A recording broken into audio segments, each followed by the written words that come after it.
ये कहानी सुपौल जिला के डगमरा पंचायत के सिकरहटा गांव की है, जो कोसी नदी के बीच में बसा हुआ है। ये वीडियो किसी भी पदाधिकारी के कार्यों का उल्लंघन करने के उद्देश्य से नहीं बनाया गया है, बल्कि गांव की समस्या को सामने लाने के लिए है।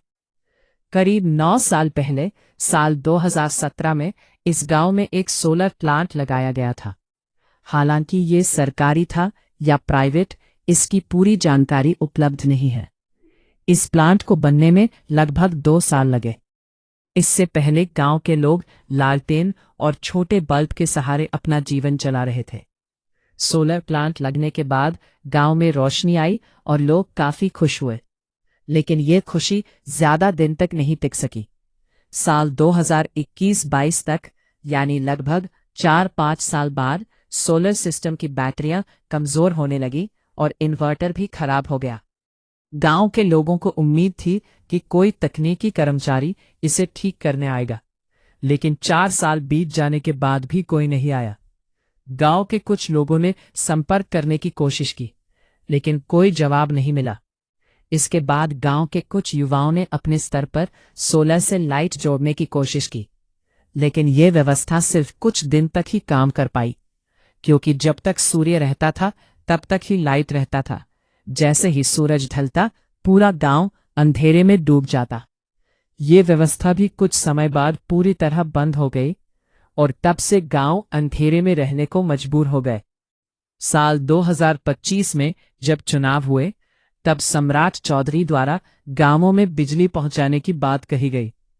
इस गांव के लिए भी टेंडर पास हुआ, पोल और अन्य सामान भी पहुंचाया गया, लेकिन कोसी नदी के कारण, जो जुलाई से सितंबर तक पानी से भर जाती है, काम शुरू नहीं हो सका। कि पानी सूखने के बाद काम शुरू होगा, लेकिन अब 6-7 महीने बीत जाने के बाद भी काम शुरू नहीं हुआ है और पूरा गांव आज भी अंधेरे में है। यह समस्या सिर्फ एक गांव की नहीं, बल्कि कोसी नदी के बीच बसे कई गांवों की है। हालांकि आसपास के गांवों में बिजली पहुंच चुकी है, लेकिन इस गांव में अभी तक काम अधूरा है। सबसे बड़ी समस्या बाढ़ के समय होती है, जब गांव पूरी तरह पानी से घिर जाता है। उस समय बिना बिजली के रात गुजारना बेहद खतरनाक हो जाता है, क्योंकि सांप और कीड़े मकोड़े घरों में घुस जाते हैं।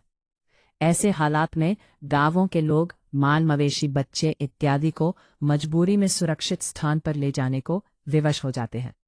लेकिन ये बहुत ज्यादा ही खतरनाक होती है, क्योंकि माल मवेशी परिवार को लेकर सुरक्षित स्थान पर तो रहते हैं, घर में रखा सामान, जरूरी का जाट आदि सब पानी से गल जाते हैं और खाने पीने का सामान भी बर्बाद हो जाता है। अगर बिजली रहता है तो रोशनी में बहुत सारे सामान को सुरक्षित कर सकते हैं, और भी बहुत सारी दिक्कतें होती हैं जो एक वीडियो में संभव नहीं है। इसलिए इस वीडियो के माध्यम से सुपौल जिले के अधिकारियों से विनम्र निवेदन करते हैं कि इस गांव में जल्द से जल्द बिजली की व्यवस्था की जाए। साथ ही अनिरुद्ध प्रसाद यादव से भी अनुरोध है कि वे इस क्षेत्र की समस्याओं पर ध्यान दें। आप सभी से अनुरोध है कि इस वीडियो को ज्यादा से ज्यादा शेयर करें, ताकि यह आवाज संबंधित अधिकारियों तक पहुंचे और गांव में जल्द रोशनी आ सके। धन्यवाद।